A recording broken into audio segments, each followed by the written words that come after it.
So I've given a little introduction about myself. I've also discussed Alisa's weaknesses and strengths, and even some of my philosophies on Tekken, learning Tekken. So now we're gonna get pretty in-depth to Alisa. What makes up Alisa as a whole character. So it's not really talking about weaknesses or anything like that. It's talking about just everything joined together that makes her the wonderful character that she is. So first, I would like to discuss her pokes. So we did talk a little bit about pokes and when we talked about strengths, but I want to talk about some pokes maybe that I didn't go over and some that we did. So with the pokes, with Alisa's pokes, I'd like to discuss her back one. Her back one is +8 on hit, and as I discussed, it does leave her in crouch. Even though I'm not holding the crouch, like the down button or the down back button, after I'm executing the back one, and she stays kind of crouching for a little bit, then she gets back up. So as I discussed earlier, what happens is with this back one, it's leaving her in crouch, which can leave space for mix-ups. So Alisa doing back one maybe into wall rising 1+2, or maybe her back one into maybe just like a low kick, or maybe her back one into nothing. Because sometimes it's not always about what you're doing, it's what you're not doing. Sometimes you're waiting, you're kind of seeing how your opponent is reacting. But either way, it's the fact that with back one, it kind of gives that crouching animation. It does leave tons of room for mix-ups. So if I do hold down, I'm still crouching, I can do a crouching down for 1+2. There's so many different options from it. One of my favorites, personally, is doing back one into wall rising 4, or back one into her crouching down for 1+2, or her back one into her throw. Alisa's crouching throw. It's just different options that she has. So, and even just using Alisa's back one to create that space between you and your opponent is never a bad idea. Playing that keep out game is so nice with this back one. And like I also did display earlier, I did set Kazuya to dash forward, and it's a really great tool in keeping out opponents like that. So dashing forward, doing a back one can really just kind of snuff them out, stop them from really advancing on you. Okay, we'll create a little bit of range again. And it's kind of hitting from like range like 1.7. Maybe 1.7, 1.8. And to refresh from earlier, we also did talk about how running moves against Alisa using her back one, she can deal with those running moves, creates perfect floats from certain ranges. It's a really good move to deal with airborne moves. So I'll do a running 3. Okay. And then I'll set Alisa to float the running 3 from Kazuya. See how easy that was? See how easy that was for Alisa to do? Just back one, float it, and it has a nice bit of range, and it breaks up the momentum. Because when a running 3 does occur, they are in your space again. So they are creating that pressure, but that back one is such a great tool to deal with that. This move being +8 on hit is spectacular. What happens is if an opponent tries to challenge you, they are going to have to do something that's quicker than this. And a lot of the time when people try to attack after back one, they're gonna get countered for it. So I'm doing back one until our rising 4 is a very common thing that Alisa players will do. Back one into our rising 4. Back one into maybe while rising 1+2. Any of these options are really nice, but the back one until while rising 4 is a nice way to keep your opponent in check. So I'm going to go to simple select, and I'm going to pick Kazuya, and then we're going to change it to Alisa. Okay. So I'm going to show it with the roles reversed as me being Kazuya. Let's see if we can create. Let's see how good this situation is. This frame trap of sorts we get ourselves into. All right, so I'm going to do Alisa's back one into our rising 4. All right. So I'm going to hit it, and I can't attack right there. Back one, I am not able to do anything. I tried my 10 frame, my jab. I tried down 4-2, can't do that. I tried my, oh, well, that was a little, okay, so. Nothing I'm doing is working against her. Yeah, so on hit, getting hit by the back one is going to leave you in a pickle. But obviously, if it's on block, it's a little different. It can leave, it's a little different than it being on hit. So I'm going to now switch back to Alisa so I can show that. Okay. And we'll set Kazuya to his, to block a guard all. So I can show within the frame data sort of thing. So we will set Kazuya to standing guard, or guard all. So when I'm doing back one, it's leaving me at -5. It's leaving me at -5 right now. So if I'm trying to do something and they block, it's going to create a very different situation for me. And it will leave my opponent more of a chance to challenge me on different things. I'm going to switch back to Kazuya. Then we're going to go back to Alisa. And we're going to show that the difference between me blocking the back one, and we'll see what happens then. All right. So we're going to set Alisa to do her back one, and we're not going to get hit by the back one this time. We are going to block it and then challenge her. Repeat action, record. Okay, so I'm gonna do back one until while rising 4. Okay, so we're gonna block the first hit. And you can see automatically what happens.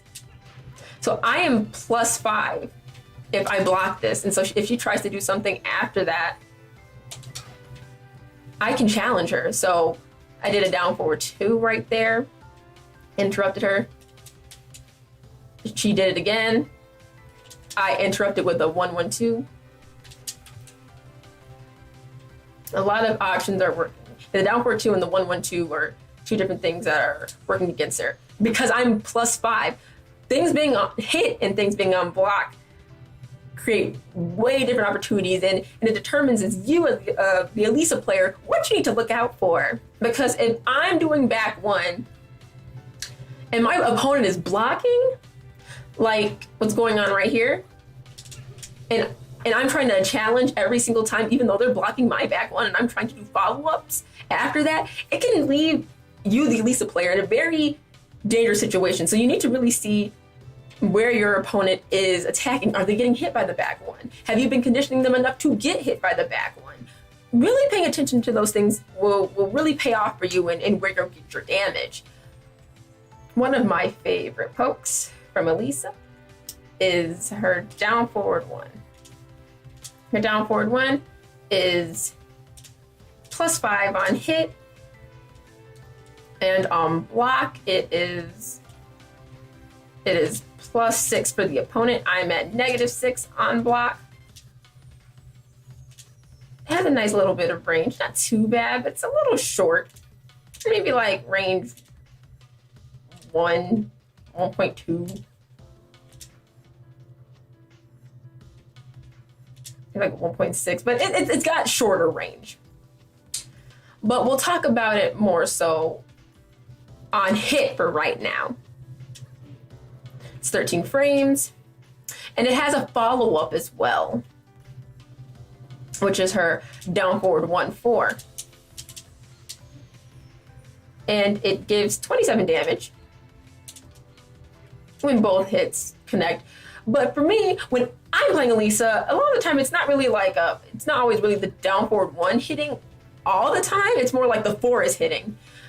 Alisa also gets if they try and interrupt the 4, they land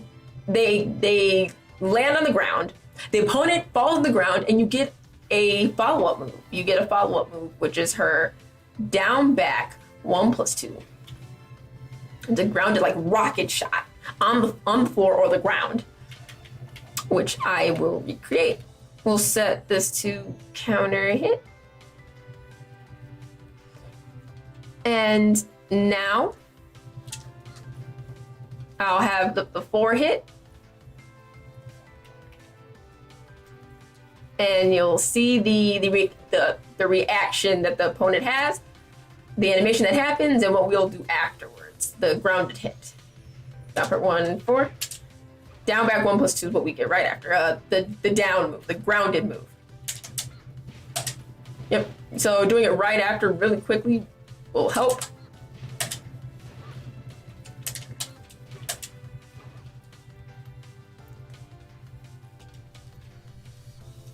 So it's a pretty nice move. Get some additional damage. Opponents try to challenge that move kind of often. So now I'm going to set this to Kazuya so we can show how it affects him when we're actually playing him. And what options we could have for interrupting the down forward 1-4, which is usually when opponents try to, they get the counter hit 4 at the end of the string, thus leading to the grounded rocket down back 1+2 that we did on the floor of the ground. All right. So we'll go to repeat action. Press record. So we will do her down forward 1-4. Okay. So we'll try and interrupt the 4 part of this string. I tried to interrupt right there with a 10 frame. Did not work. Trying to interrupt, cannot, and I'm getting attacked. For counter hits happening, and now I'm grounded, which then you would get the grounded additional rocket move. So it's a really good move to stop opponents from swinging between certain strings, especially this one. Now, down for 1 can be really good for other instances as well, in regards to opponents that are trying to step. Now, usually from what I remember about my down forward 1, it's pretty steppable because it looks pretty linear. So we'll have Kazuya do his down forward 1, then step, and then let's see if her down forward 1 will catch him. Down forward 1, step. Okay, let's see. I'm stepping to the right. Down forward 1's pretty linear. So Kazuya stepped to the right on 2-piece side. He was able to evade it. So we'll have it so where he'll do down forward 1, and he'll step to the left. Down forward 1, step to the left. Down forward 1, step to the left. Down forward 1, step to the left. He's trying to step to the left, but it doesn't seem to be working. Even when I'm delaying it. So it's looking like the down forward 1 tracks to the left, but it does not track to the right. So Kazuya was able to evade our down forward 1 that way. So that's good to keep in mind. With a lot of opponents, knowing that stepping Alisa to the left is how you want to deal with her. Great thing is, if you see them stepping out to the left, you can use this to check, keep them in check. constantly. Let's see if it also works when we step block.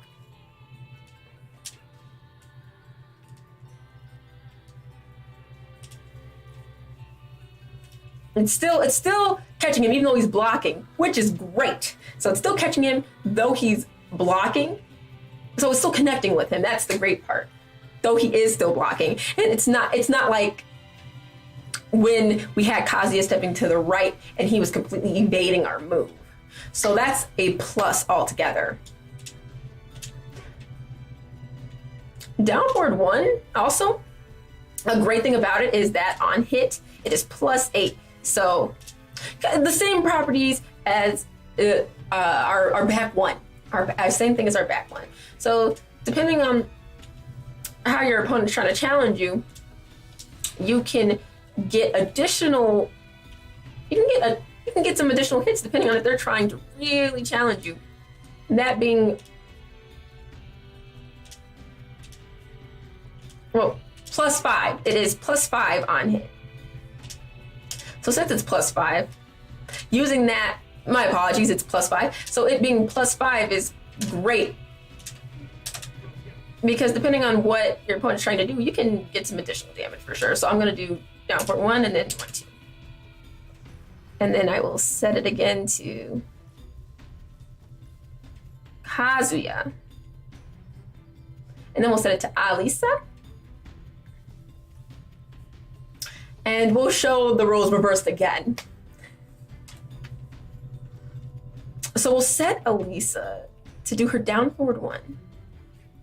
And we'll set her to do her down forward 1, and then a 1, 2 right after. Up forward. We're not able to do anything after that. I tried 1, 1 after that. Is 4. Is down forward 2. It's kind of leaving me in crouch. That's weird.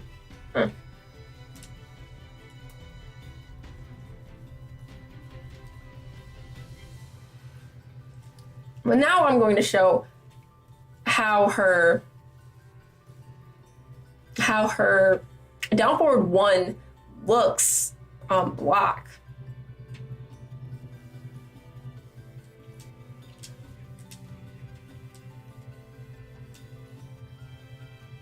Leaves me at +6.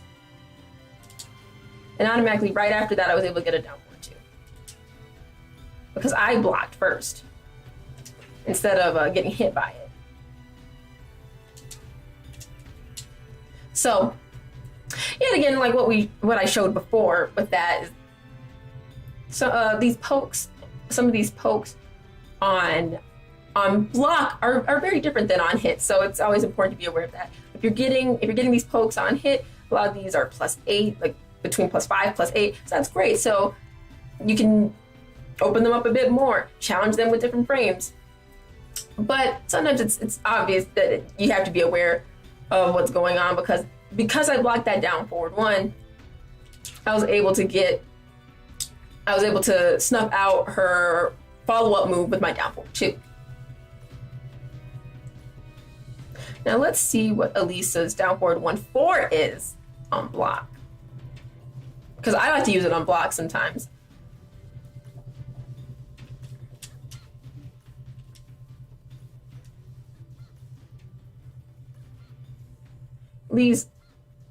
It leaves Kazuya at +9.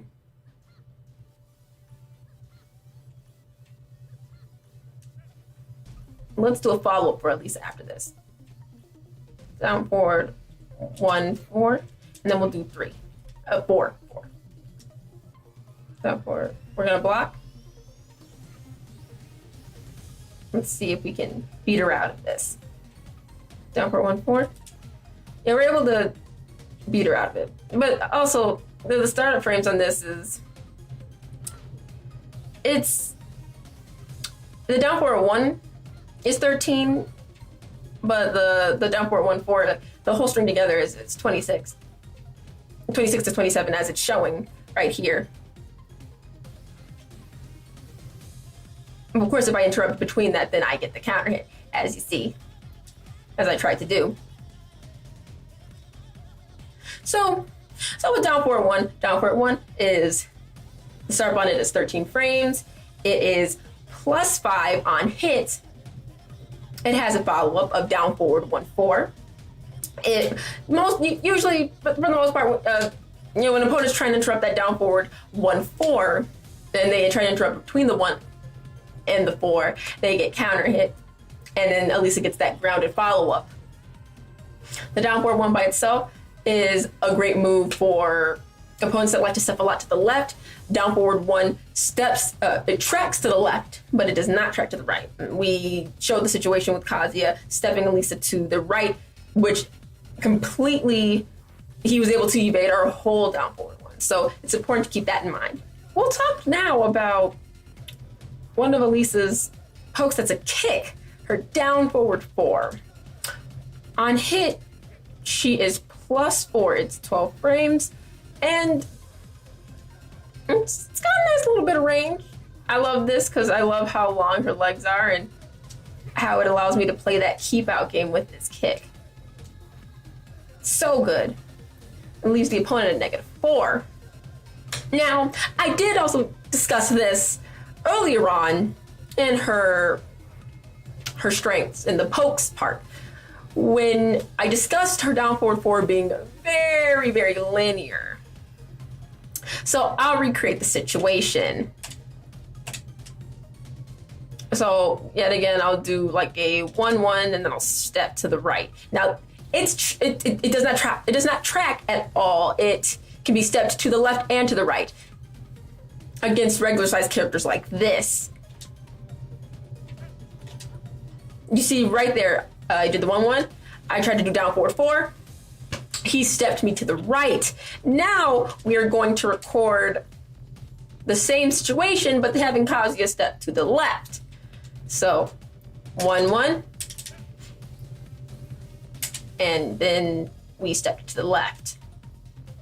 1-1. He was able to block. He was able to block that quick and evade the down forward 4. So we did take a look at this earlier, but I definitely love to give recaps on these things just so people remember. Because there's so many matchups in Tekken, right? So now, an example I'd like to show as it working differently with an opponent that is larger in size. We'll do Jack.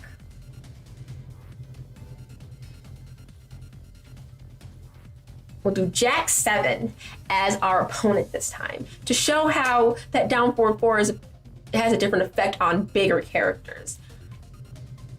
We'll do Jack's 2 and then we'll step block to the right. So 2, step block. 2, step block. See how he evaded that? I'll do it a little quicker this time. 2, step block. All right, let's see. Should work. See how he evaded that quick? And he's a bigger character. And I did down forward 4 right away. See how he evaded that even though he's a bigger character? Jack is able to step that move, that down forward 4. And characters like at about the same size as him, they're able to step that move to, with the exception of Gigas, you can sidestep right and evade that down forward 4. Now, what can't happen though, what bigger characters like this aren't able to do is they can't step this down forward 4 to the left. So I'll recreate the situation, step block. This will be to the left, and you'll see. See how even though he's blocking it, but it's connecting with him. It's not completely evading him altogether. So that means he can't get a punish, or he can't get a launch punch or anything like that because it is still technically connecting with him. So that's important to remember. It's good though to keep opponents in check. It's got, the range is about maybe like 2. And it's a nice tool to use against opponents who are ducking. So the move overall down forward 4, very nice. And even in regards to frames, because on hit it is +4 like I did discuss. So I will go to simple select. we will reverse the roles to see how Jack would respond to Alisa with her hitting him with this down forward 4.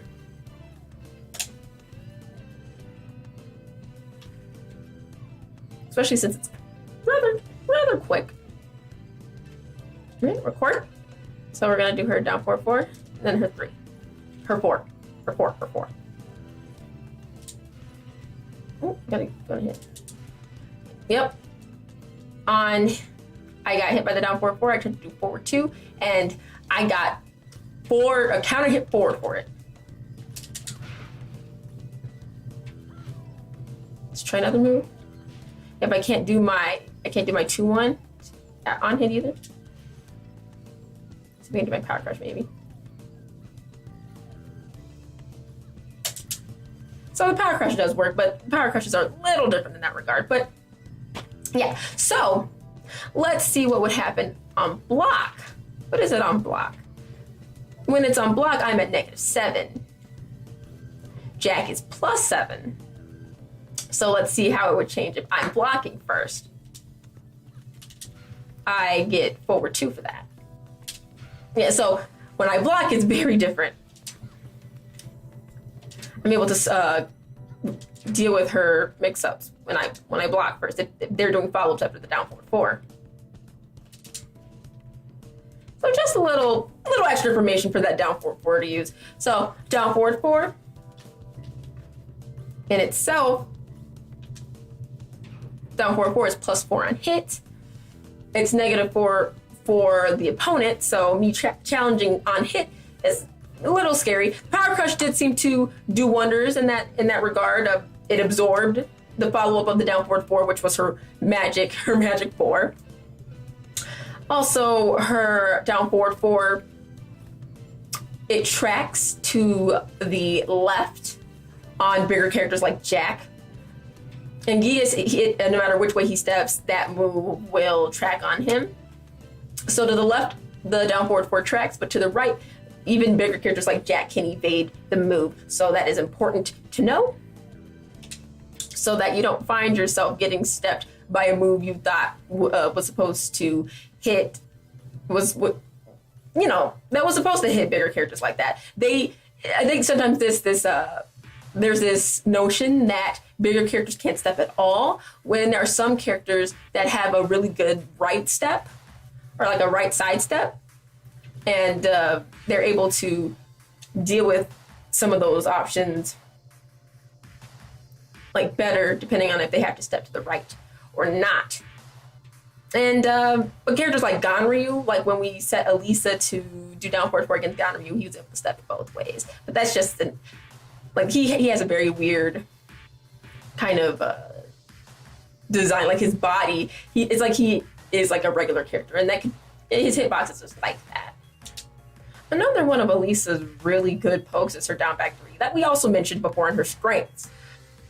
Now, down back 3 it's 16 frames. The startup on it is 16. And on block it is -12. So the opponent gets a punish for it. So I'm going to do it, and yeah, it is -12. So Kazuya will get a Wall Rising 4/4. But on hit, it is -1 for me, which I find very interesting. It's not as strong as her back one, though they do have the same sort of animation. You know, that I'm kind of crouching for a little bit. I'm kind of crouching for a little bit, and then I get right back up. Crouch, get back up. Which, of course, like back one serves for mix-ups, like maybe doing down back 3 and a Wall Rising 2, down back 3 and a Wall Rising 1+2, down back 3 into her throw, or down back 3 and doing nothing. It all depending on the opponent and how they're responding, right? But it's got nice range. It's like range 1.5 to like 2. 1.5 at the most, it seems. Yeah, 1.5 to 2 possibly. But it's a nice kick, has some range to it, even high crushes. But like I said, there is the problem of it being -1 for me. Now on hit, it's -1 for me. For them, it is +1. So we're going to simple select, and we're going to pick Kazuya. And I'll show again how this works for Alisa in the challenging aspect for her, and how she would deal with that, or what options your opponent has against you when that is the case of her down back 3 on hit. Repeat action, okay. Record, all right. So we're gonna do down back 3, no wall rising forward. Same situation like the back 1 on hit and everything, but the frames are different. This is not a +8 move on hit. So let's see what Kazuya can do in this situation and what the Alisa player has to look out for. Down back 3. Since my down forward 2 is too slow for this, that the wall rising 4 is beating me out. Okay, let's try her 1 jab after she does the down back 3. Okay, so but the 1-1 does work. Yep, 10 frame jab does work on that. But the down forward 2 will not, as you can see. She interrupts me with that.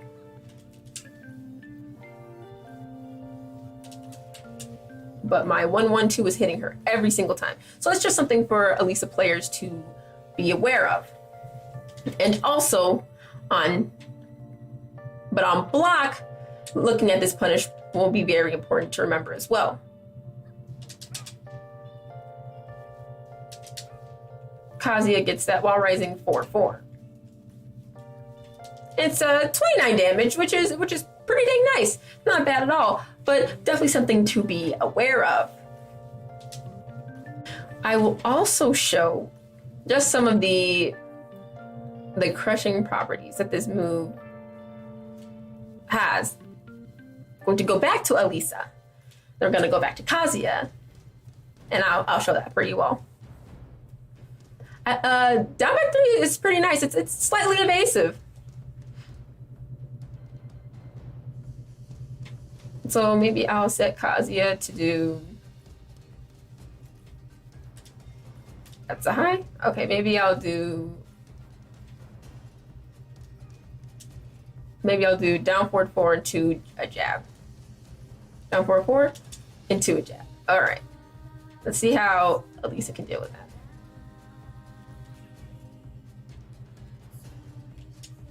Yeah, as you can see, yeah, she was able... It's pretty nice. The move kind of just goes under pretty quick. And she kind of just goes right under. So she does it with multiple moves in the game. It's a nice little evasive little kick. Though it's a -12 on block. The range that it has on it is nice. Like range is 1.5 to 2, and it's able to high crush. But do be careful with using down back 3 on hit and then challenging with something maybe a little too slow. But always recognize what your opponent's doing after you're doing the down back 3 as well, because you want to make sure you're in a good position and not getting counter hit or punished for doing follow-up moves after like down back 3 when it doesn't always give you that much advantage. But sometimes it's just better to use it as a poke and not do a follow-up. And then I think down back 3 does service multiple purposes, but especially as a poke to agitate the opponent, to open them up. It's one of her more safer lows compared to her down 4, which is launch punishable, her down back 4, which is launch punishable, her down 3, which is also launch punishable. But we'll talk about down 3 very soon. So this poke in particular, I know some people may wonder, you put this poke in here, really, cuz? Really? Well, I have my reasons. So this poke is down 3. Down 3, yes, it is launch. It is launch punishable. But I've learned that up close, it throws opponents off more the closer it is, it's harder for them to block. The further away it is, it becomes more predictable. Because the further away you are, if I'm thinking about the mindset of an Alisa player, especially if I'm a player who's had experience and I've had Alisa experience, the further away I am, down 3 is that move used to close out distance. You're trying to get closer to your opponent. You don't want to get caught by anything else. You don't want to do a running 2. You don't want to do a running 3 or anything like that, because you don't want to get floated out of it or anything. And you don't want to dash too close up because you don't want their moves clipping you or keeping you out. So in down 3 even has some crushing properties on highs. So in that tip range, it gives you an additional hit. It gives you the guaranteed 1 after. Yep, the down 3 into. So we hit them on the tip of their toe, and we get the 1. And we get the down 3-1. But yes, up close, I like to do this move because it's harder for opponents to block. Further away, they're predicting it. They're seeing it because, especially, I've seen a lot of Alisa players, they'll use down 3 as a way to close distance, which is fine sometimes because some opponents, they don't block it. But if your opponent is aware of those things, they can either step it or block it.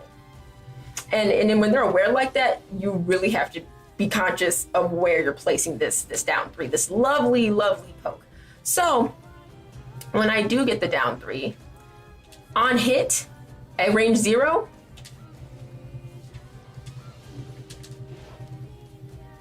it says it's +8, but then it becomes -1. So right after I get out of that animation, so it's like right after I kind of like crouch and then kind of get up, it becomes -1. So the startup on this beautiful down 3 is 23 to 32 frames. And it goes from +8 to -1. So the part where it becomes, where it stays plus, is where I've seen Alisa players, and myself included, we do the follow-up right away so that we get some advantage afterwards. So doing down 3 into 4, down 3 into 1, or down 3 into anything. But usually it's the follow-up literally after it, like that's part of the sequence. Like she goes into the stance and then right after she gets follow-up moves instead of waiting. Because when you wait is when it turns to -1 and you are more likely to get counter hit or challenged if you're trying to do a follow-up. So we will switch to Kazuya to show that. And see what challenging at those different times in the frames and just in the animation itself will determine. We'll show what happens. So now we are Kazuya, and then Alisa is our opponent. And then we'll set the down 3. Now, I do also think this move is great for when the clock is running low and you're up close to your opponent and you want to stay in their face, and you're close enough, like maybe at range 0.5, and you want to stay on them like that, and you stay crouching, and they're afraid to do anything because they don't want to get counter hit or hit out of anything. Okay, so record. So we'll do a couple of options. We'll do down 3 into 4. Okay, we'll do it on hit. I tried to walk it to the left. I could not. Yeah, I could not walk to the left. And I can't step it to the right either. It's leaving me crouched so much so that I cannot even step to the right. My only way is to step it to the left. And I'm trying to challenge with my movement and I cannot do it. So now we'll try doing down 3 into just blocking and holding back. So down 3. Yeah, it's still, even though it's +8, and I am blocking that knee, but when I block that knee, that follow-up knee, I am actually +9, and that's the great part. Let's see if I tried to challenge right there with a 1, did not work. I'm trying to challenge with everything, it's just so plus that I cannot. Let's try the power crush. Power crush won't work. Pretty sure. Yeah, none of that works. So challenging a down 3 into any of her other options where she's still +8 is very risky. Very, very risky. And maybe if the character has better movement, that maybe then the character is able to evade. But we will get to that in a second. So now we'll do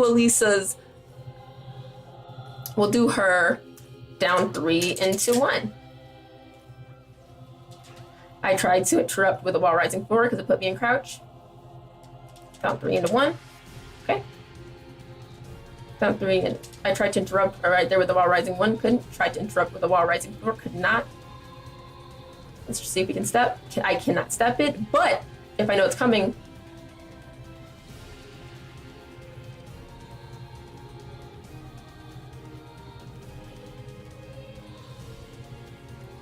Now, the way that this will work is with that down 3-1. Now, on hit, if I know that my opponent, the opponent I'm going against, who's using Alisa, if they're always going for that down 3-1, the way I can actually deal with that, if I get a read that that's all they're doing is the down 3-1, the down 3 into 1 is, the 1 is a high. So what you will do is you will press down back. So right after they do that on hit, you'll press down back, and you'll be able to get a launch for that.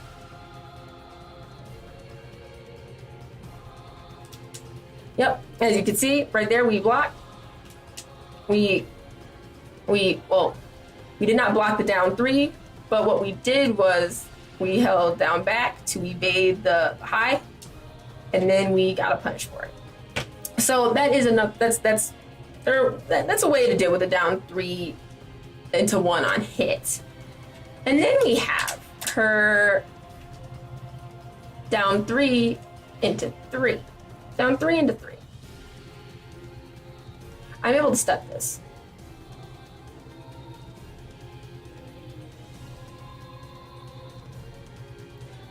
I was able to step it to the right.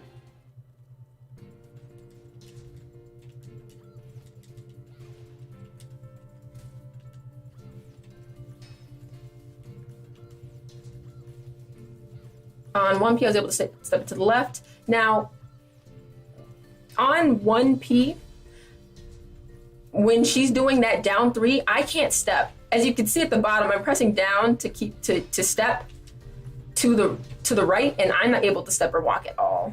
It's leaving me heavily in crouch. So I have to step to the left on that side. Now, this will be different since we are on 2P. So down 3, and I am able to walk to the right, or step to the right on 2P. So it is, you can evade it on either side. The way that's easier to step on 1P is to the left, so you can step to the left on that side. And the way that's easier to step on 2P is to the right. So you can step it both ways on both ways, but 1P, it's the left, 2P, you step to the right. So you're able to evade it very easily.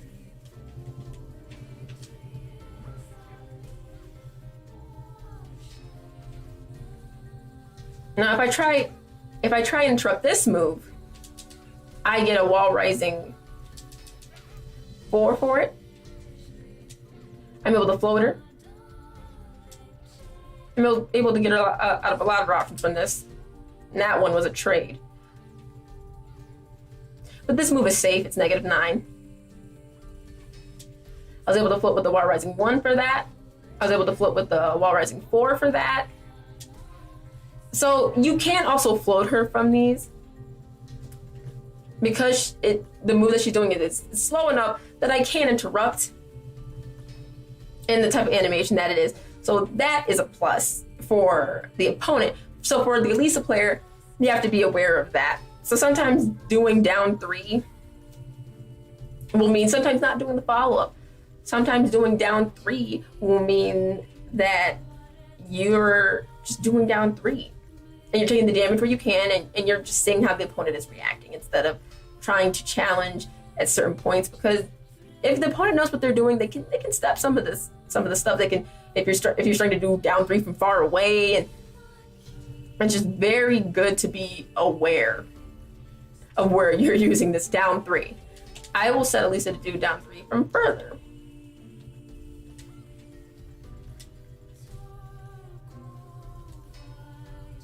And from further away, it's pretty acceptable.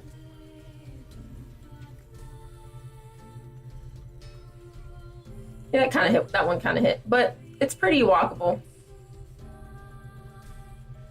It's pretty walkable. So up close, it's definitely harder for opponents to get away from this move. It's a great move. It's a riskier poke, but I think it's definitely worth being considered a strong poke as well. So that we've talked about some of her options from this down 3, this riskier yet necessary poke, I will show what happens when you block it. It's a little odd sometimes, I think.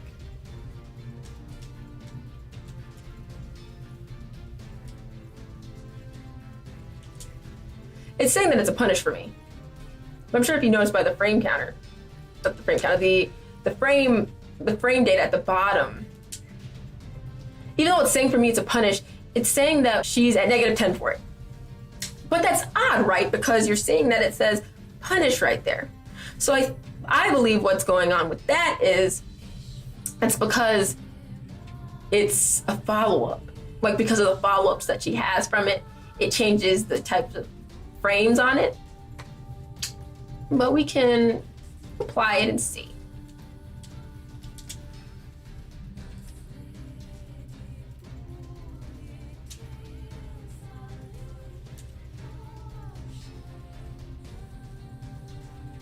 So say if we just block.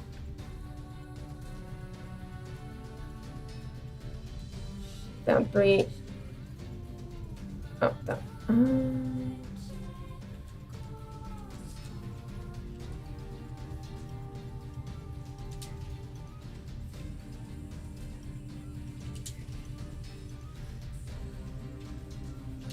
So, how I've said it is, she's supposed to do down 3 into 4.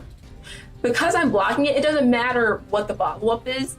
I'm still going to get the launch punish for it because I'm blocking the down 3. But when you block that down 3, you have to be quick. You have to be on it. So that's very important if you're going to block that down. Because as the Alisa player, for me, what I'm thinking is, okay, I can do down 3, and if you're a little late, I can capitalize on that. So it's very important to be aware of as both the Alisa player and someone fighting against Alisa, because down 3 has some weird properties sometimes, especially like what I discussed earlier. The down 3, if it's at tip range, if the down 3 hits you, she automatically gets the down 3-1. The whole thing, it's a 2-part move, and if there's a wall, you get a wall splat.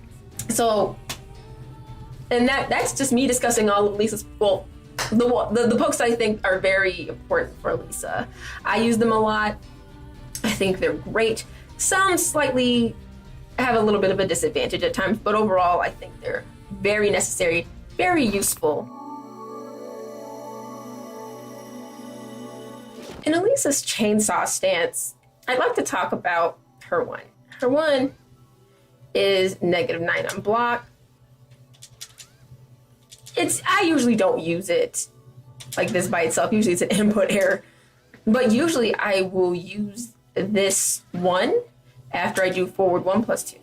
Because I'm +7. So if they try and interrupt, I do forward 1 plus 2, and then I do 1. But I usually don't use 1 by itself unless maybe I see them coming in to me.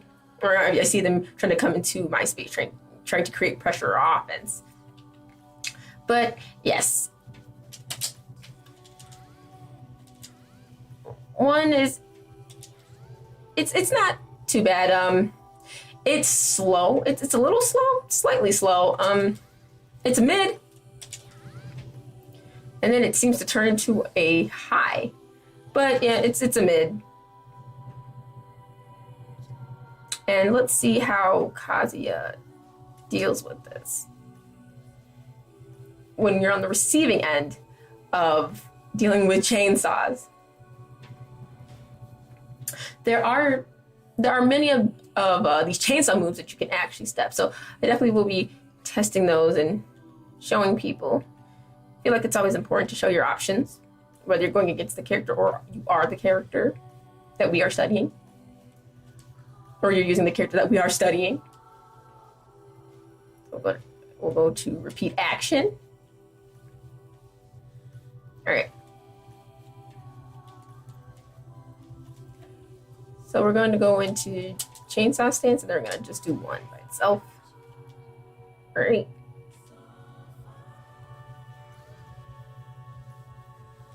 Actually, let's keep Alisa in the stance. We'll use another move to get her into it.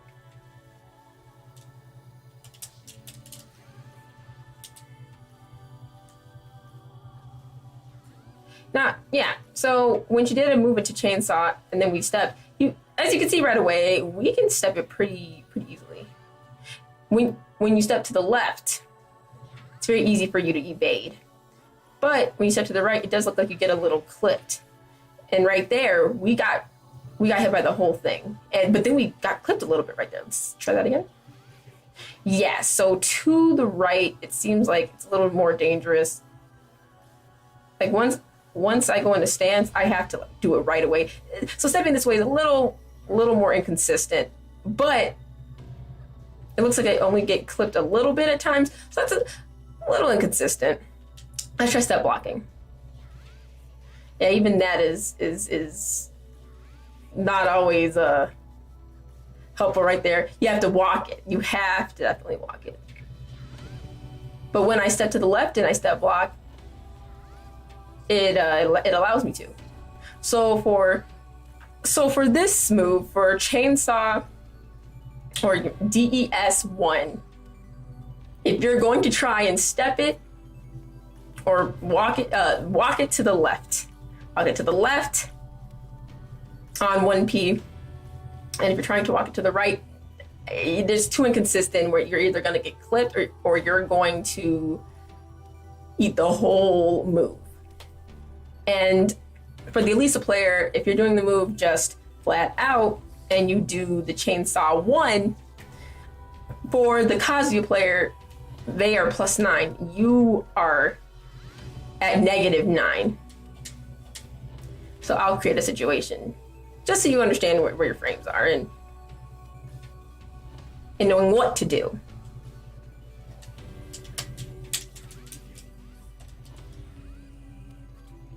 I'll try that again. And then I'll do that follow up with back 2-1. All right, now we'll I'll have to wait a little bit.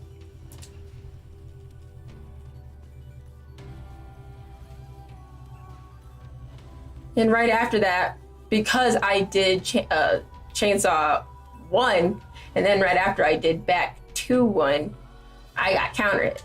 But I will create the situation one more time. And I did that very quickly, did the back 2-1 right after in chainsaw stance. Now let's try this again.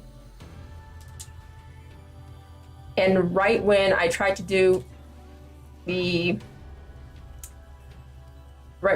back 2-1 as Alisa right after, I got counter hit. Right after it. So just important to know your options. I will also try I'll try with a 1 jab.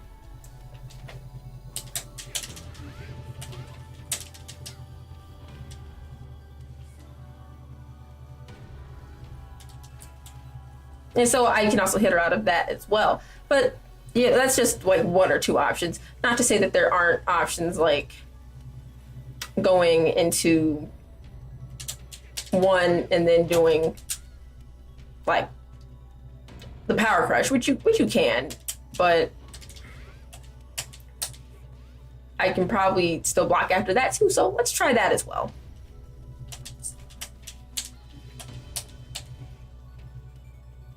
Okay, so and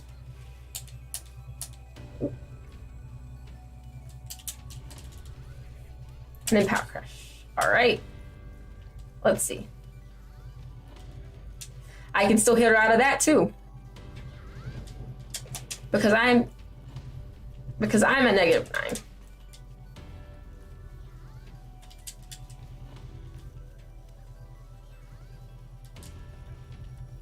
I don't have enough time to even do the power crush from it. Yeah, it's because I am hitting her out of everything, because I am at -9 and Kazuya, Alisa's at -9 and Kazuya is at +9. So it's important to understand that when you're doing those kinds of chainsaw moves. So now that we've talked about the DS1, which it's fairly all right, but use more as a follow-up. Now we will discuss her chainsaw forward 1+2. This move is everything. I love this move. It keeps my opponents right there where I need them. And if they try and do anything, they better think twice about what they're gonna do. On hit, this move is +42. It has 34 damage. Look at that. Look at how much damage. It's lovely, wonderful. And there's even an extension to it. There's even an extension that happens after it. You can even do a combo after it too. So she can do chainsaw forward 1+2 into forward 2-1. So and it's 59 damage. It's a nice little bit of damage right there. Now we will do chainsaw forward 1+2 on block.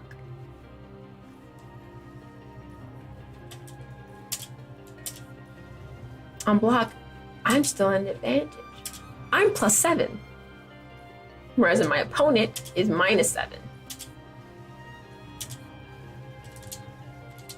So this is still very beneficial for me.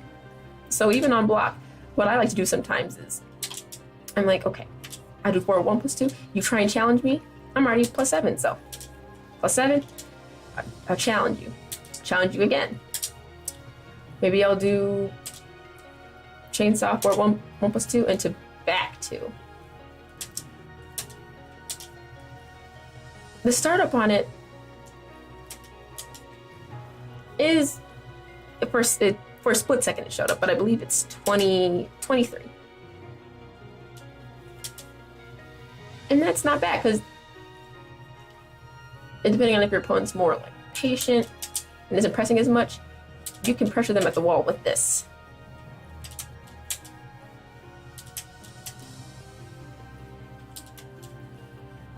It's a great move to keep your opponent right there with you and make them guess all over again.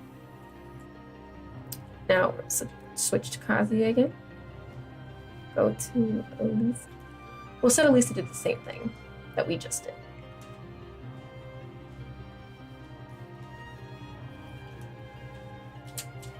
We'll do that, and then we'll do a back 2. So we did chainsaw forward 1+2, and then we did back 2. So we ended up trading right there, because I was, maybe I didn't do it as quick.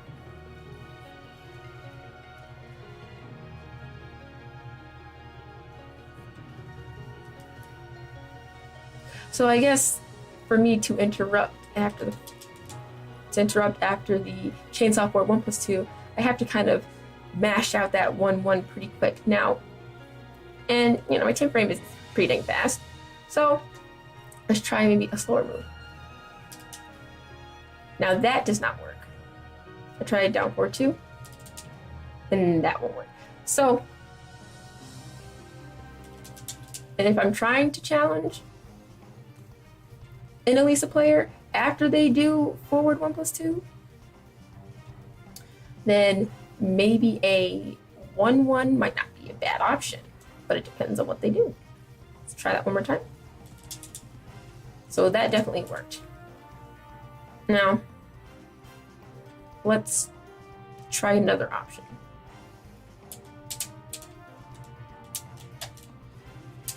And then we'll do her 1. So we did chainsaw forward 1+2, then we did just her 1 in chainsaw. 7. I could not do anything after that. The jab did not work after that.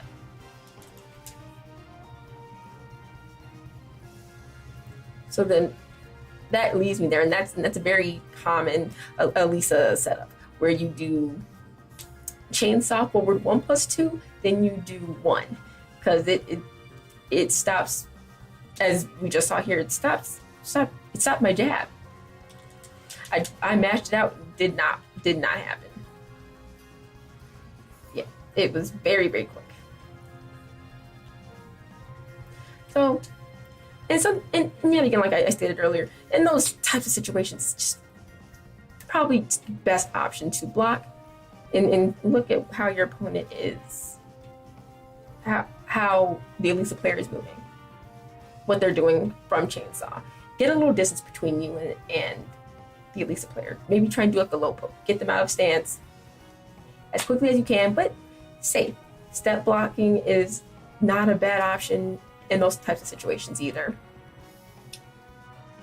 But definitely creating that distance between you and her will be very important in making her whip chainsaws and punishing her for it. Now we'll switch back to Alisa again.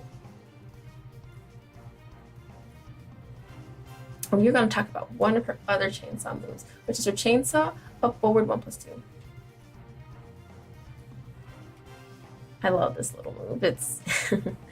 It used to be like a guaranteed follow-up for Power Crush. I think it was back in like season 1. I think it was just season 1. In season 1, Alisa had, for her Power Crush, it was safe, it knocked down, and you got, it was safe and it knocked down, but I'm trying to remember. It was either in season 1 or season 2 where it knocked down, but it might have been punishable, but then you would get this as a follow-up. So, Alisa's chainsaw up forward 1+2. Let's talk about it. We'll do guard all. So, this move,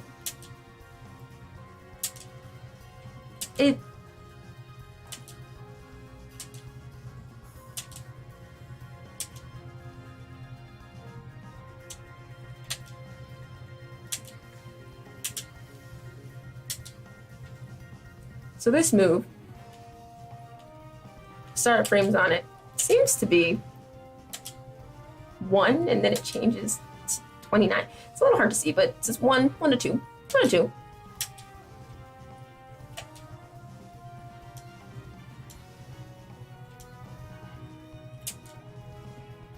2. So it is 1 to 2. And it even can create a combo. The move itself is -9. For your opponent, the Kazuya player or whoever, it would be +9. So you as the Alisa player attacking after that would be a little risky. So I am going to go into chainsaw stance and show a combo that you can combo off of this.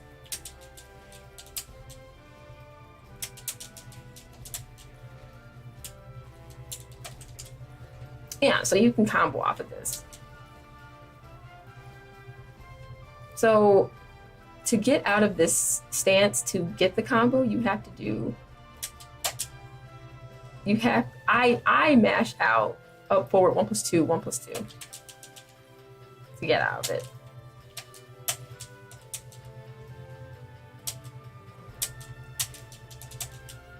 Right at the end of it, I'll mash it out. It deals very well with it like crushes mid sometimes and it crushes lows. So I am going to set up a situation.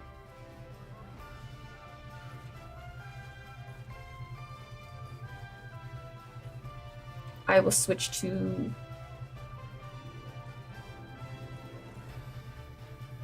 Kazuya in a second, but I am going to show this on hit.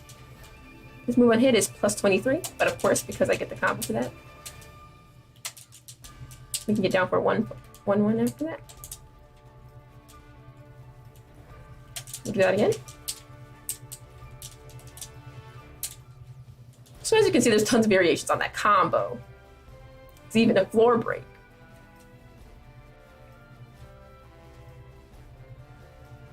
So we will go to Kazuya now. And then we'll switch to Alisa so I can show the crushing, the evading and crushing properties on it. What's that Alisa do? Oh, 4, 1 plus 2.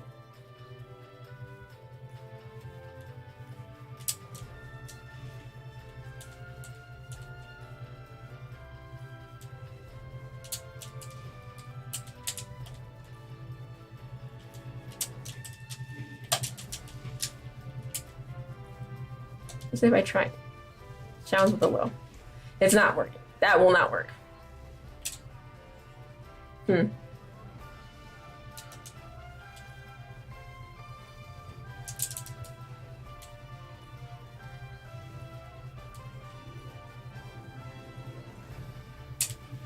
see how that hit my my low?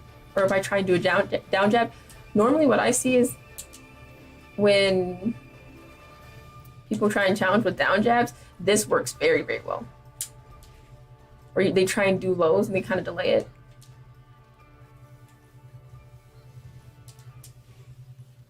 I tried to do a low right away. It got crushed. So just small little things like that make the chainsaw upward 1 plus 2 very good, especially for crushing and evading mids and lows. I love the move for that reason and for those reasons, definitely. So we'll go back to Alisa now. And we'll talk about her last move that's from Chainsaw that I use. And it's her down 1. Chainsaw down 1.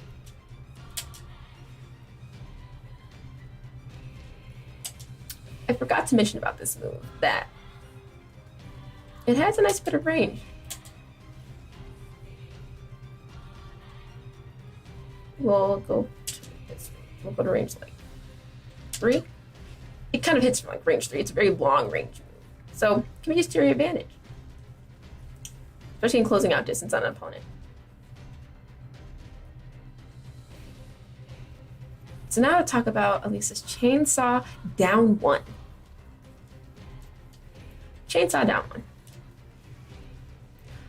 On hit, it is +3 for me.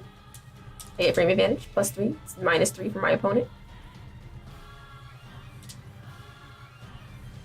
And it looks like it kind of leaves you crouching as the Alisa player. We're kind of in crouch a little bit. And we get a couple of nice frames on it. This is also a floor break as well. Has a nice little bit of range. Probably from range like 2, 2.4, 2.5. Now let's see what changes about the frames on block. Guard all. On block, this move is -12. So it is punishable. Now we'll switch to Kazuya. And then we'll go to Alisa. So we can show how he would punish it in dealing with it.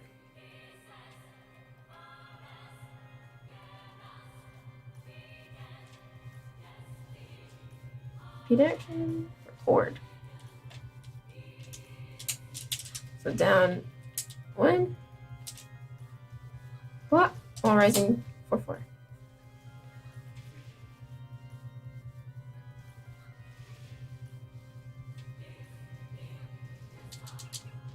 Now, I have had situations where I've done this sequence and I've done down 1 in it, and I've gotten whopped for it.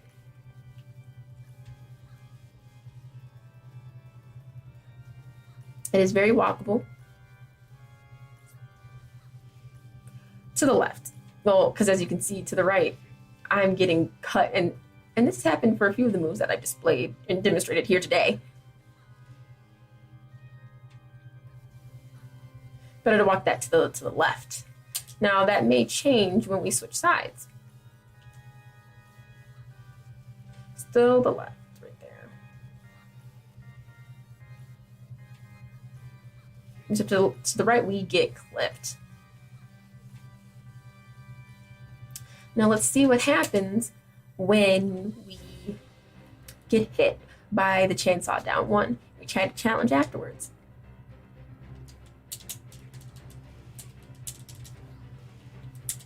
Okay, so we did chainsaw down 1, then we did from chainsaw back to 1. Let's see how the situation plays out.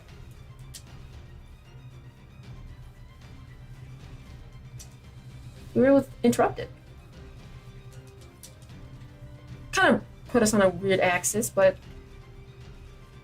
as long as the move was fast enough, it didn't matter.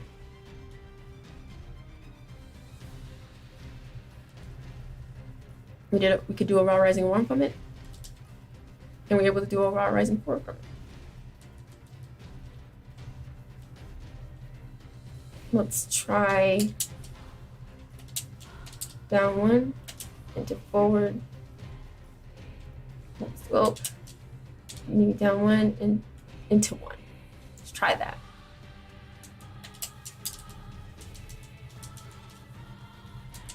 Okay, let's try that. Let's see if anything will happen. Now that we could not challenge.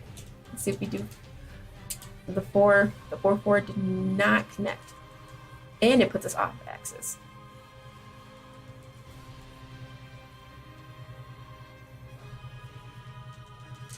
So we can't challenge like that. The best thing for us to do in that situation would be to walk. Or just block. And get away as soon as we could. And get out of the way. Get out of there.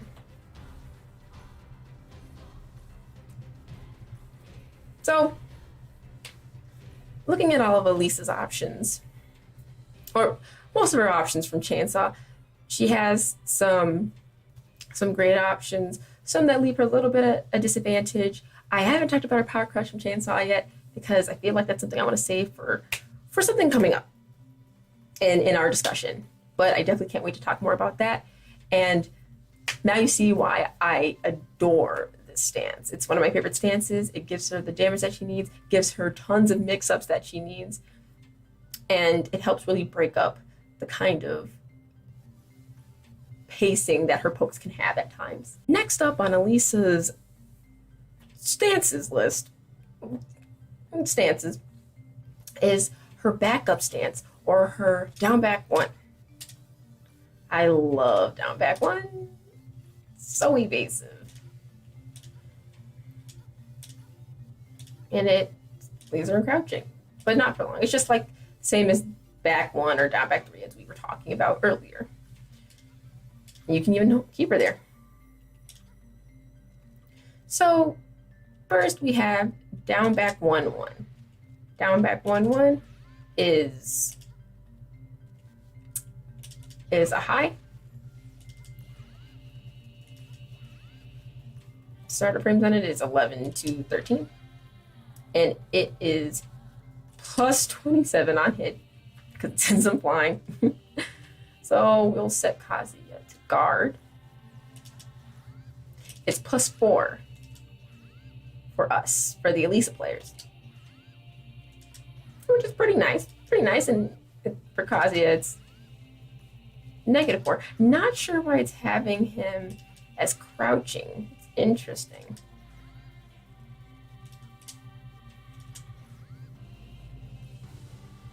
Something very cool about this move is that it can tailspin. So I will set Kazuya to jump. The tailspins airborne opponents. Have them jump. As you can see, he jumped, and we were able to get that tailspin.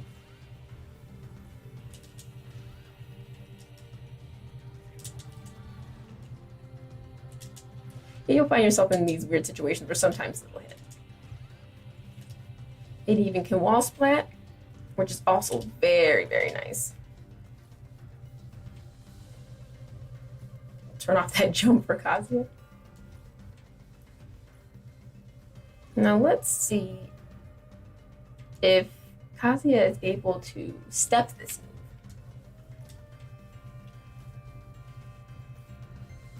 We'll create a situation.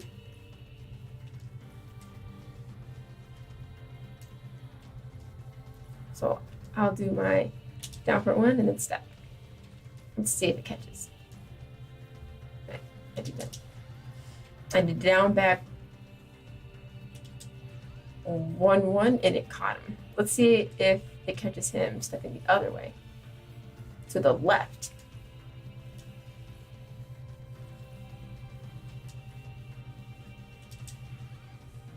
I was able to block it, of course. So I mean, this can be said for both sides. You step block both, but you aren't getting away from that. If you're close like that, if you're not blocking when that happens, you're going to get hit by that wall splatted or get flown across the stage.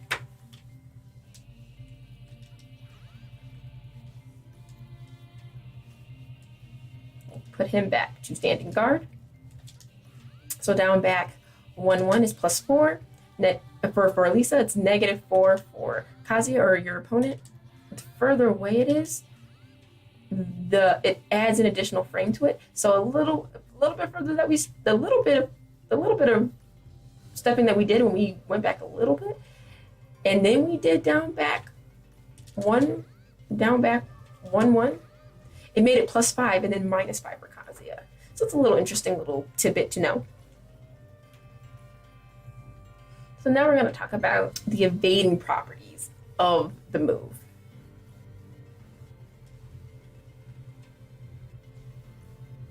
Repeat action.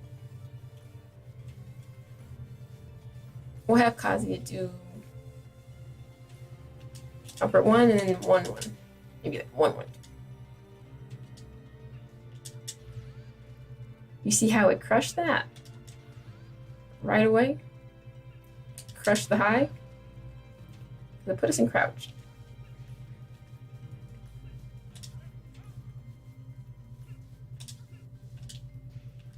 Because it puts us like we're ducking. The same could even be said for down back 1-4, which is very evasive as well. Down back 1-4 is, the start of it is 18 frames, 18 to 23.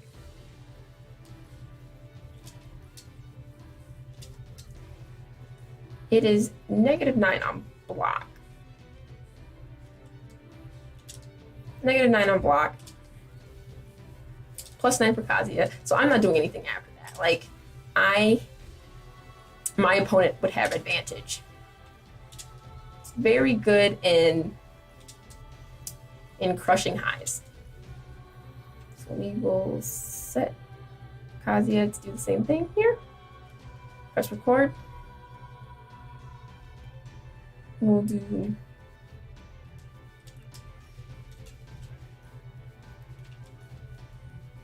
so we did down forward 1 is Kazuya and then to 1-1-2.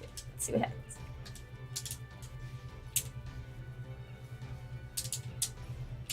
And we were able to crush that 1-1-2 kind of convincingly, but let's try maybe not the full screen. Let's try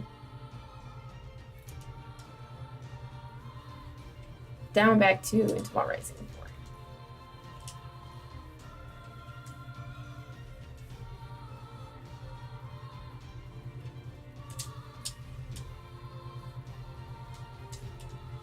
Try that again.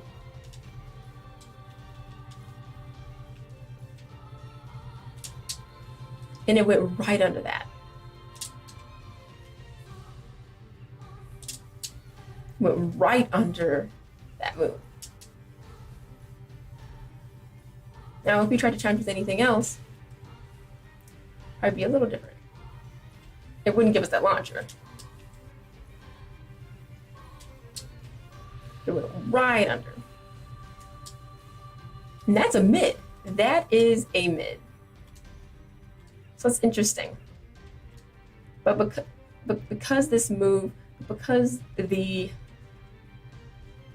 down back one also kind of puts us outside of the range, kind of like literally backs us up from moves like that, it's actually very beneficial in us getting away and getting more damage.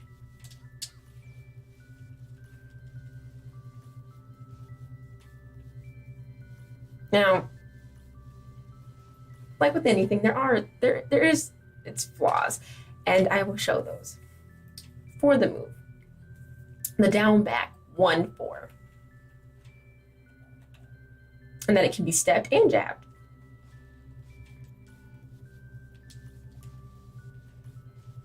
I will show two different variations of it. So if you do down back 1-4, and there are a few times where I've seen Alisa players whip this, and me included, like, because we overestimate the game, the range a little bit. We're able to float it very easily.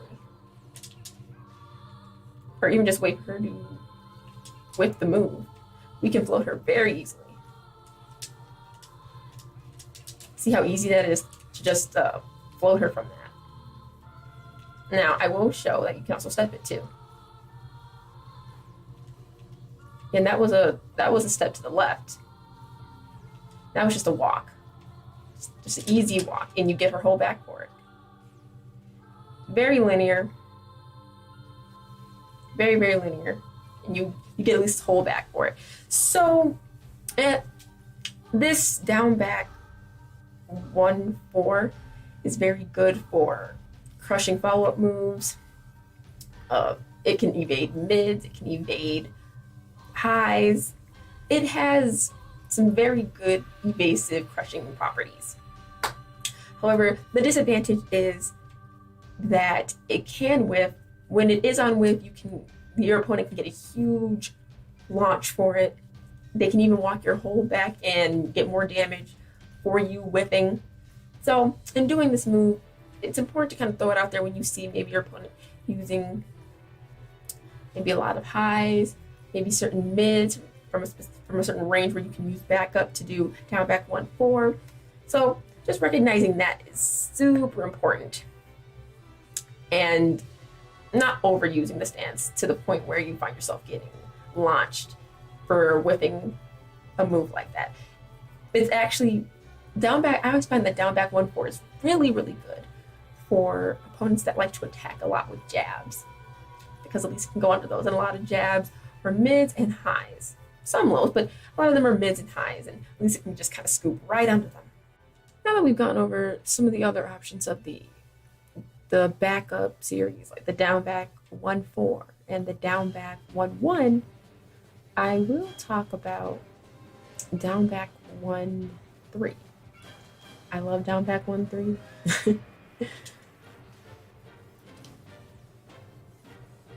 It even creates a combo. It's way easier to do now.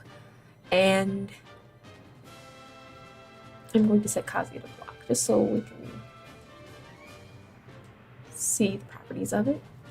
Down back 1-3 is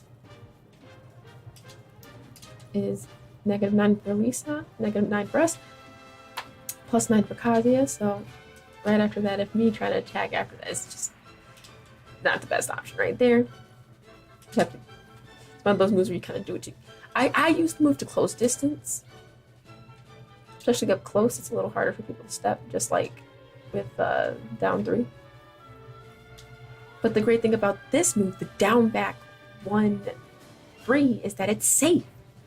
However,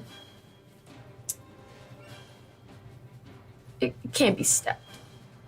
But we will show what happens when it has evasive properties. So I will do 1-1 and then down forward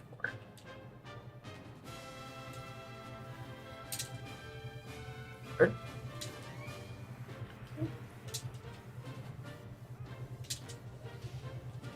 So I like to usually place this move right outside the range of like a follow-up move like the down forward 4 that just happened. And it's counting as a punish.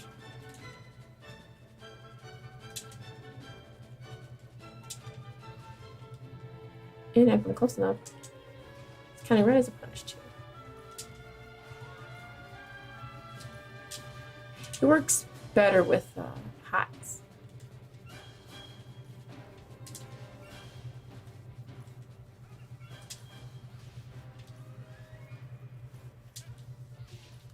It even seems to work better when you step.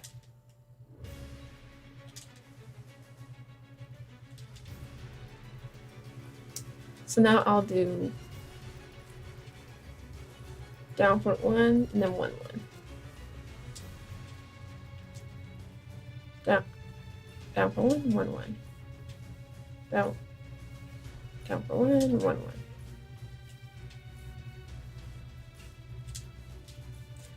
Second jab seems to be connecting with me, so we will try. We'll try down for 1 1 2. Now that worked.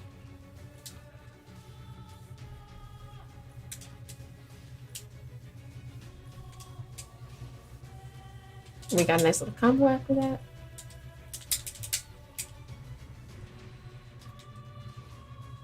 Now I will set Kazuya to do down for 1, then 1 2 then block.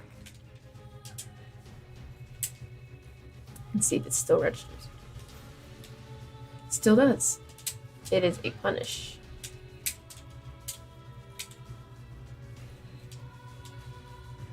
And we go right under it. So this is really good with evading highs as well. We went right under it. It's a little more finicky, but overall I think the move is definitely it's still a nice addition to the down back one, like the backup series.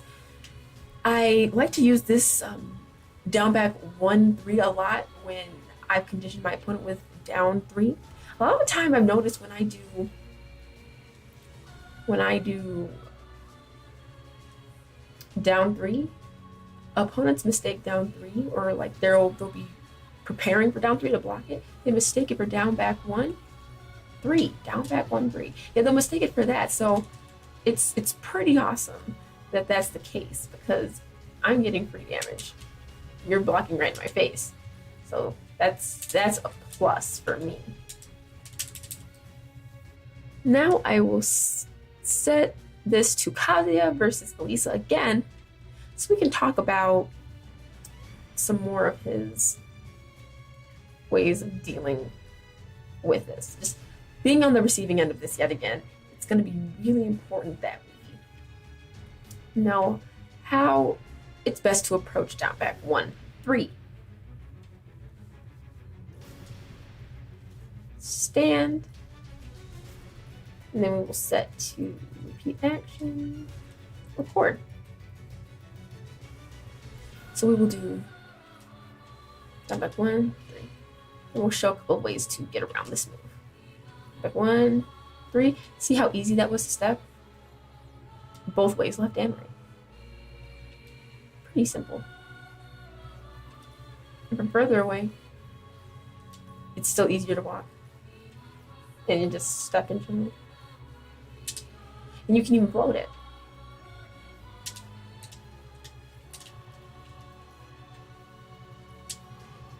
Now it can crush if you do a little late.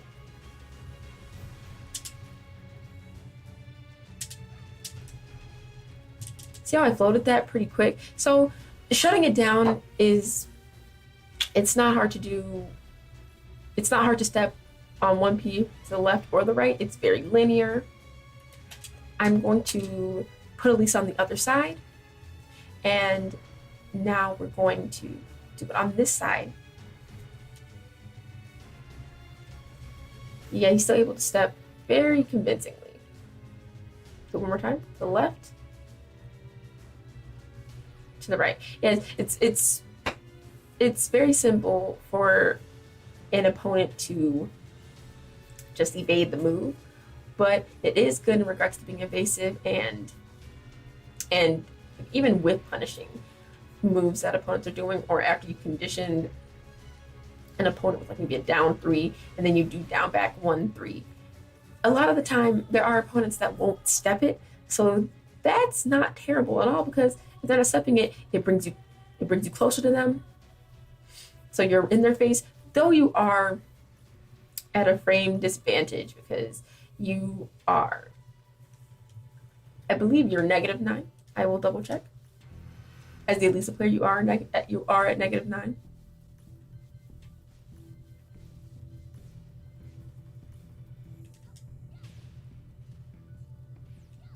Just going to double check that. Yes, so as the Alisa player, you are at -9, but it does bring you closer to the opponent. It does give you some chance for some mix-ups once you kind of just put you, since you are back in the same range as them. So there are opportunities with that, and then you get combo damage. And depending on how tight the stage is, it can push you all the way to the other side and to the wall, and maybe you can get a forward break depending on the stage. The last stance that I'm going to discuss out of all the stances that we've talked about today is Alisa's boot stance. Her boot stance, or her forward 3+4. Literally, she's flying towards you. I really like boot. Boot has a lot of mix-ups from it.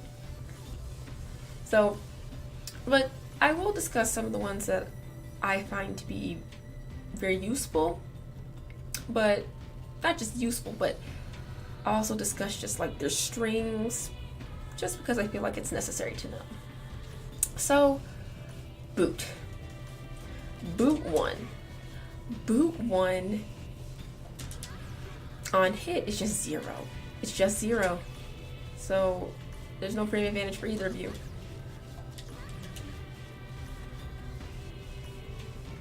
And then we have boot 1-2 on hit, which 1-2 is +2 for Alisa. Just boot 1 by itself is 13 frames, but it's 0. But boot 1-2 is 18 frames on the second hit. 18 frames on the second hit. And it is +2, so you have a little bit of advantage. Then we have boot 1-2-1, and that altogether is 20 frames, and that is -12. So we are not at frame advantage on that. We get punished with a 12 frame punisher, unfortunately.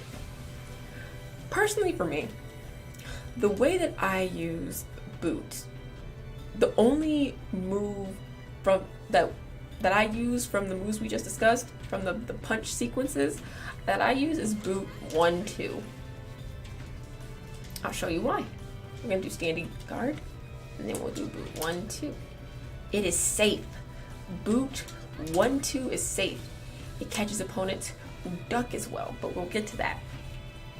If I just do boot 1, boot 1 by itself is -15. So I'm getting launched for that. I'm getting punished. I'm getting punished hard for that. Boot 1 by itself, -15. Boot 1-2, -9. Boot 1-2-1 is -20. That is a whole launch. So out of all of those punch options from boot, I always felt 1-2 was the safest because it is -9. And not just that,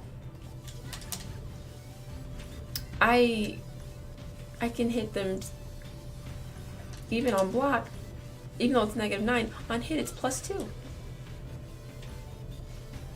So I get a little bit of advantage. Even if I do the 1-2-1 from boot, I'm not even at advantage compared to me doing 1-2, which is +2. So if I'm thinking about the pros and the cons, I'm going to stick with the boot 1-2 because that's +2. And even on block, it's -9. So I don't get punished. One of my favorite things about boot 1-2 is the fact that it catches a lot of opponents who are ducking because of the mix-ups from boot. So there's different mix-ups from boot, but usually when an opponent is crouching like that, crouching and guarding, it's because they're trying to block the boot 3.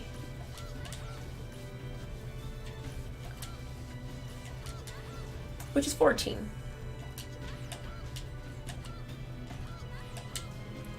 But say you've conditioned this opponent enough times to make them always want to duck because they want to block the boot 3, right? Boot 3, boot 3.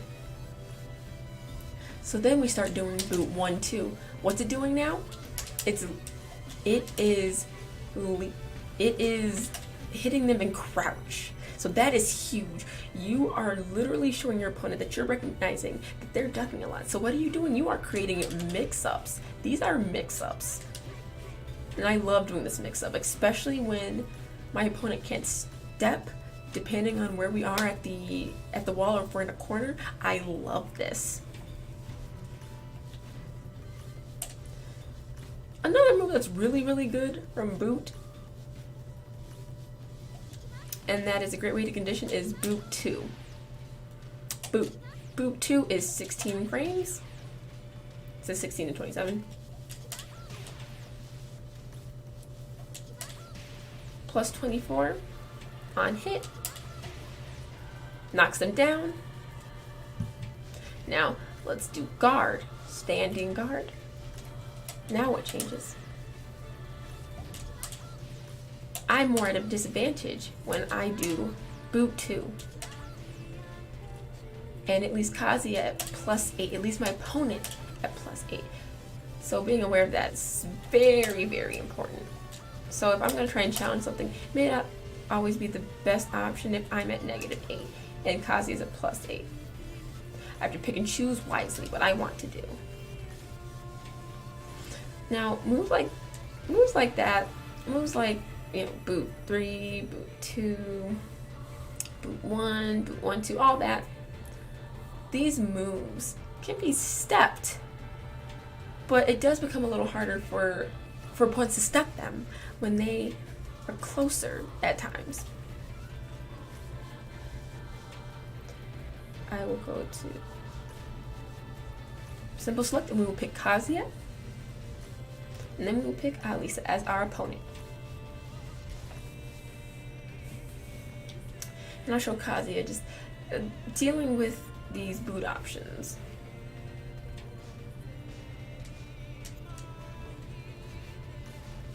Repeat action. Let's record.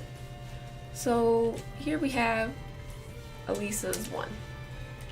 We'll block that. Oh. Alisa's 1.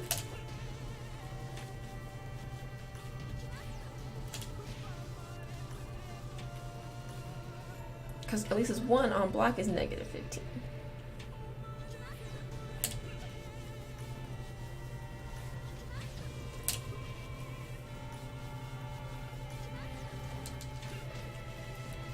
Because I'm not quick on the electric, I'll just do down 4-4-4. But it is -15. Just the one by itself.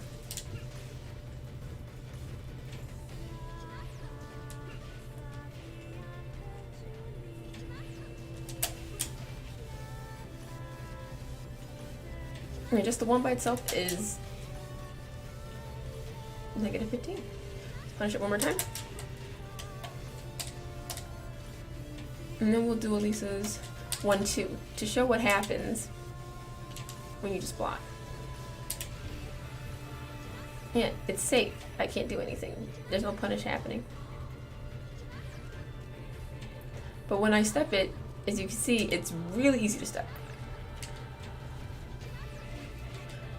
But it seems it's harder for opponents to step Alisa to the right. Kind of reminds me of Chainsaw, because I'm stepping super hard to the right and it's still catching. So stepping to the left against boot, specifically boot 1-2, right now is going to be your best friend, because if you're trying to step this to the right, it's not going to work for you. Okay, so let's switch over to the other side and see if the same rule applies. Yep, I'm sidestepping to the left on 2P, and I'm evading that boot 1-2. Now let's try it on the right. It is catching me. So boot 1-2 catches opponents who are trying to step/walk to the right.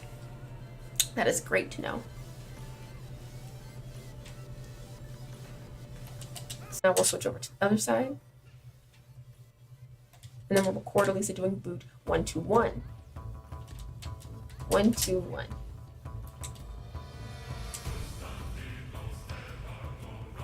Boot 1-2-1. And this is 20. 1-2-1. 1-2-1. Back 1-2. Because me and electrics aren't going too well right now. But it is launch. Maybe I could pick, for the sake of punishing, so I can actually show this, I will pick the character I can launch. I'll pick Xiaoyu. And then I'll keep Alisa. So I can still show this example. Alright. I will. So I'll set Alisa to do 1. And then I'll set Alisa to do 1-2. And then I'll set Alisa to do 1-2-1. 1. 1-2.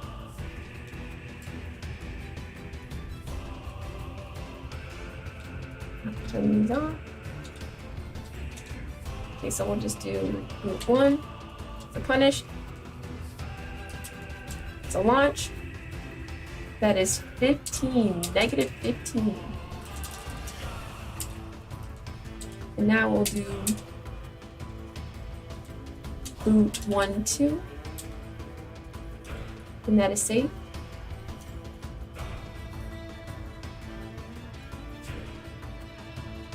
If I can't punish it, it is negative 9. And then we'll do boot 1-2-1, which is negative 20.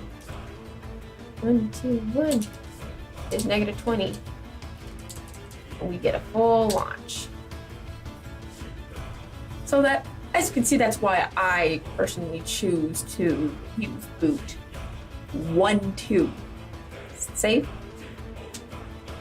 And it gives me frame advantage, gives me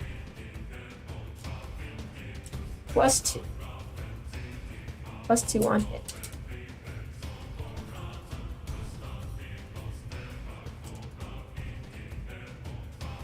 Now I will discuss boots 2 and boots 3. I'll go back to Kazuya. Talk a little bit about boots 3. Boot 3. Alright, boot 3.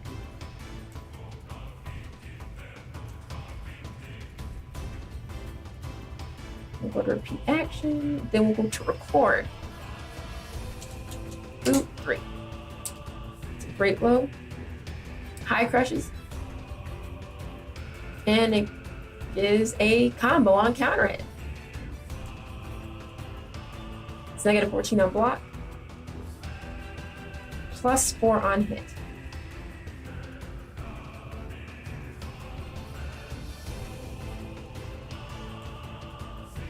Start up on it is 16 to 20 frames. Yeah, see how it's leaving me crouching like that? for a little bit. So this could leave room for the Alisa player to do even more mix-ups in there, which does happen. And it's putting the Alisa player in crouch as well. So I will set this to record again. And then I'll do 3 into while rising 4. 3 while rising 4. 3 while rising 4, and then let's see if we can challenge. I tried to challenge with while rising 4 after she did the boot 3. I was not able to. Was not able to do anything there. I tried to step, cannot step. I cannot challenge her. So that's unfortunate for Kazuya. I can't really, or trying to challenge her after boot 3, little dangerous. So we'll try on this side.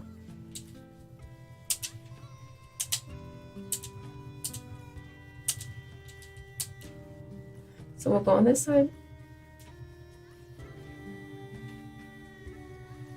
Try and step. Can't, because on 2P, I'm left in crouch, so stepping to the left is not an option there either. So that boot 3, pretty strong, right? Pretty strong. But if you block it, you get a 14 frame punish, or whatever your character gets.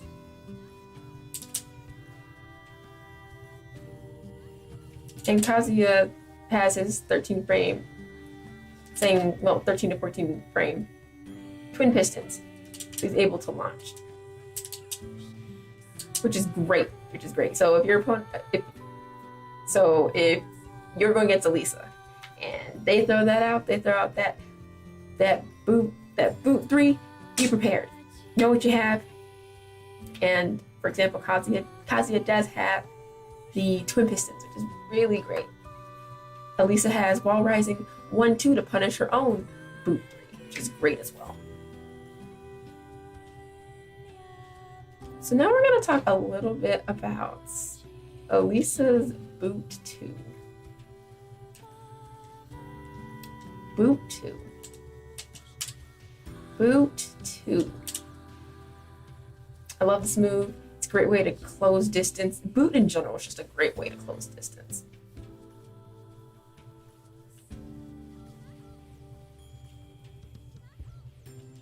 But boot 2 in itself is rather linear. So let's see what it is on block. On block, boot 2 for Kazuya is +8. But for Alisa, boot 2 is -8. So for the Alisa player, you're not plus. So you trying to challenge with different things, you'll have to pick and choose your spots on that one. But for your opponent, or me, the Kazuya player right here, I am +8. So I'll recreate a situation. Maybe I'll do boot 2, then do 4. And she's even slow doing it. So even for her to start to do another move, she would get counter hit by the time she even tries to execute it. And I automatically did down 4-2.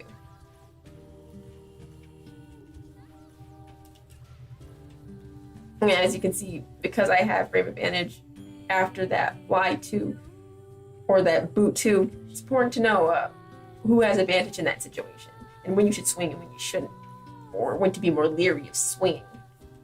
One of the moves that I use the least from boot is Alisa's boot 4.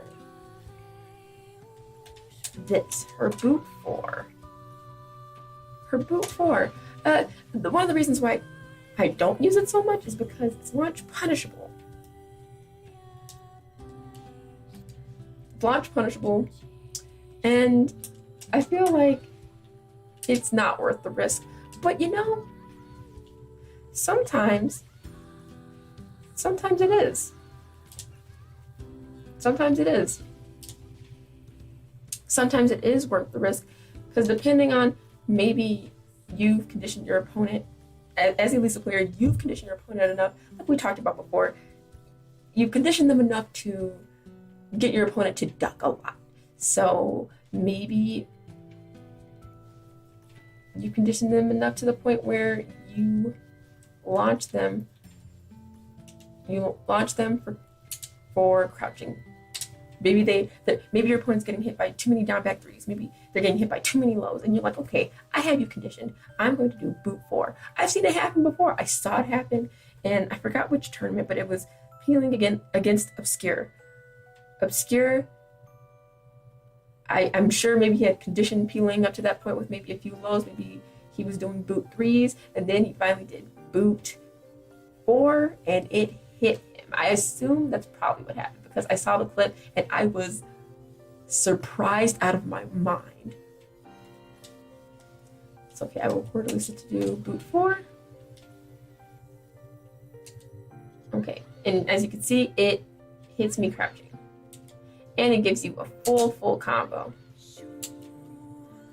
So the advantages of the move, I mean, obviously you get a great combo. You get damage. And it's one of those moves where it can really throw you off. It throws you off, leaves you for a surprise, and that can be really exciting, and it changes momentum.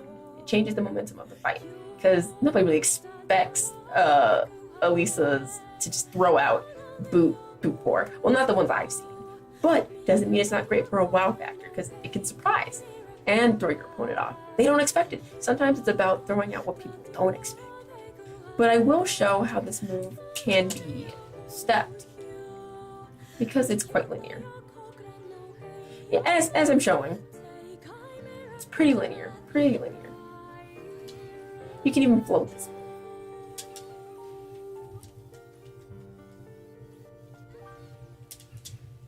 So it's not hard to step.